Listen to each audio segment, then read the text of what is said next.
ఎట్లా చెప్పారు అడుగుతాము, ఓకేనా? అది వాళ్ళు యాక్సెప్ట్ రిజెక్ట్ తర్వాత ఇస్తాం. కానీ అక్కడ ఒక విషయం మర్చిపోయాం, ఏంటో చెప్పండి. రైట్, ఓకే, ఎవరైనా చెప్తారని ఆలోచిస్తున్నాను. బ్యాంక్ దగ్గరికి వెళ్ళగానే నీ ఉద్యోగ రిజిస్ట్రేషన్ అడుగుతాడు, ఓకేనా? సో అది మ్యాండేటరీ, ఓకేనా? ప్రతి ఒక్కరు కూడా ఉద్యోగ రిజిస్ట్రేషన్ అనేది ఖచ్చితంగా అడుగుతాడు, ఓకేనా?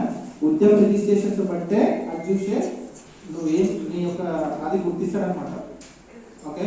ఎట్లా చెప్పనా, మీ ఉద్యోగ రిజిస్ట్రేషన్ చూస్తే బ్యాంక్ వాళ్ళకి ఒక ఈమె బిజినెస్ ఉమెన్ లేకపోతే ఇతను బిజినెస్ మ్యాన్ అనేది అదొక గుర్తింపు, ఓకే? మనకందరికి ఆధార్ కార్డు ఎట్లాంటి కదా. సో ఇప్పుడు ఎంఎస్ఎంఈలందరికీ కూడా ఇప్పుడు మనకి ఈ ఉద్యోగ రిజిస్ట్రేషన్ అనేది అట్లాంటి, ఓకేనా? సో అప్పుడు ఉద్యోగ రిజిస్ట్రేషన్ ఉండి సరైన పత్రాలు మనకి దానికి సంబంధించినవన్నీ ఉన్నప్పుడు బ్యాంకు మనకి లోన్ శాంక్షన్ చేస్తుంది.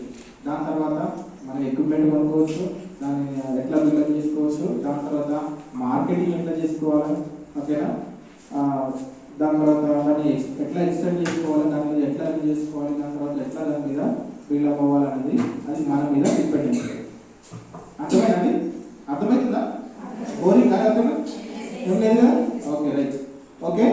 సో మీ అందరూ కూడా బిజినెస్ చేయాలనే ఆలోచన ఉన్న వాళ్ళు కూడా నిజాయితీగా బిజినెస్ చేయండి, ఓకేనా? సో ఫేక్ పెట్టకండి, ఓకే? జెన్యూన్గా పెట్టుకొని చేసుకోండి. మీ అందరికీ సపోర్ట్ ఇవ్వడానికి మేమందరం ఉన్నాం, ఓకేనా? ఇప్పుడు ఎట్లా ఒక బిజినెస్ పెట్టిన తర్వాత దాన్ని మార్కెటింగ్ ఎట్లా చేసుకోవాలా, ఓకేనా? లేకపోతే దానికి ఇంకా ఫైనాన్షియల్ లింకేజెస్ ఎట్లా తీసుకోవాలా, ఓకే? దాని తర్వాత దానికి కావాల్సినటువంటి నెక్స్ట్ ఎట్లా లోన్ తీసుకుంటారు, దాని ఎక్స్టెన్షన్ లోన్ ఎట్లా తీసుకోవాలి,